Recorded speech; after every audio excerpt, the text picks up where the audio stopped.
attended a drag Mhm. event. Tell us a little bit about that without, again, giving too much away. Um, I was shocked, and I kind of, I planned beforehand what I thought it would be like before going in, and I was still shocked. So there's that. Just like you're saying, there's not much in the way that I find that it's helpful in any way for children to be exposed to stuff like that. The reading in general isn't like Dr. Seuss, or there's definitely no green eggs and ham. It's books where it's straight up right in kids' faces. It's about transgenderism. It's about dressing up if you're a boy, making it okay. There was some titles like Sparkle Boy, my mom, my dad, and my other dad, and all these obscene, obscure titles that children don't have any business reading or being privy to, in my opinion, at least. So beyond that, just the overall thematic sense of being there, the being exposed to just that energy, and watching the parents like clap and have their children, pardon me, go forward, encouraging them to participate in the behavior. I think that was the hardest part for me, to like keep my cover and not blow it myself, because it was very difficult to be quiet and watch parents literally incite this propaganda, this indoctrination. Yeah, it does feel a lot like indoctrination. And, you know, I as a mom, I've raised three fairly normal, depends on the day it is though, and what they're wearing, kids. And I just feel like this is an early introduction into confusion that little kids don't need. It's a topic their little brains cannot understand yet. They don't understand the concept of being alive. They don't understand the concept of death. They're just kind of, for some of these kids that are so little, they're just sort of becoming self-aware. And already we're starting to confuse them about things. And I worry so much about what I think is a bit of a societal experiment on the youngest, most vulnerable amongst us. Yeah, no, absolutely. To touch on that more, I think the worst part again is just seeing that it's children that are like toddlers or even younger than that. There's like literally newborn babies that families brought in. And then there's, older children that are obviously in like junior high. And then the people that are in high school, obviously, if you're above 18, you can go and do whatever you want to do, participate how you will. But it's all age ranges. And I didn't see one child that was, maybe some of them were confused, like sitting in front of the two drag queens. I'll have videos to include in the next A-tip that I will be releasing as well. But without going more into that, the children, some of them were confused and some of them were just like, I think it's the awe. I think it's the shock, especially because when you're so young, I don't think that they're actually realizing that it's a man and it's not a woman that's actually reading to them or is underneath that wig and all the makeup, especially because, they have the synthetic body parts that they like to put on.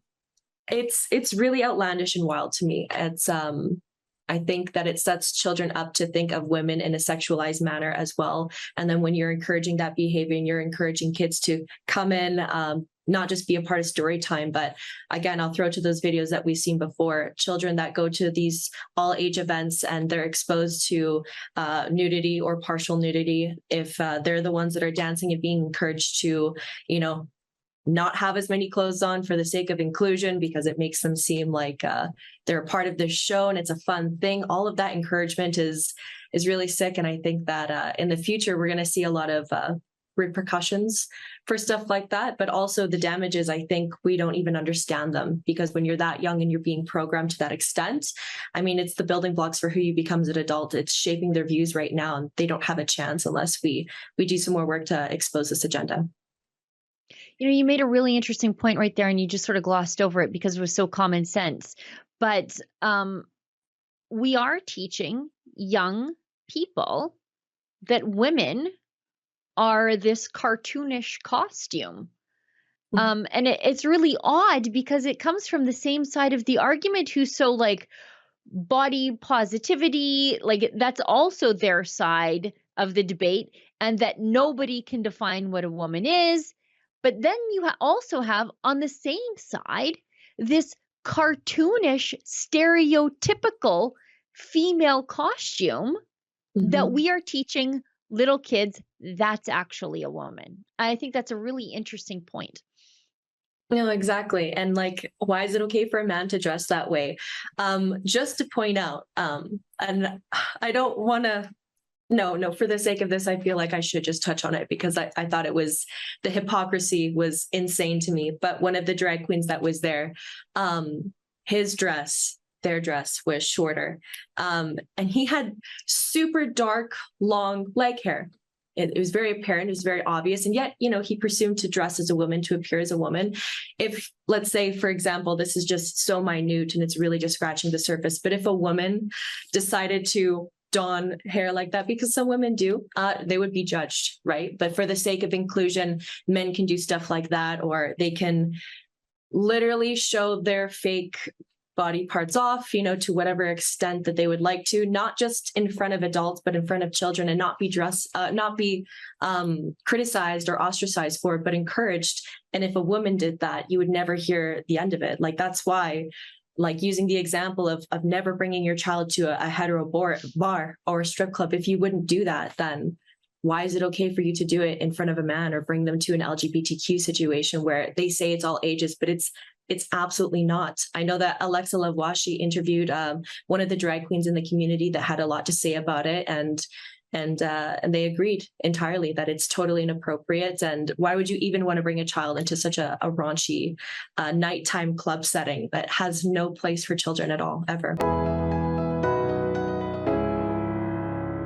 What you just saw was an excerpt from my nightly show, the Ezra Levant Show. Every weekday, I do a monologue. Usually it's about half an hour. Then I interview an interesting guest, and then we read my hate mail or my fan mail, whichever is more fun.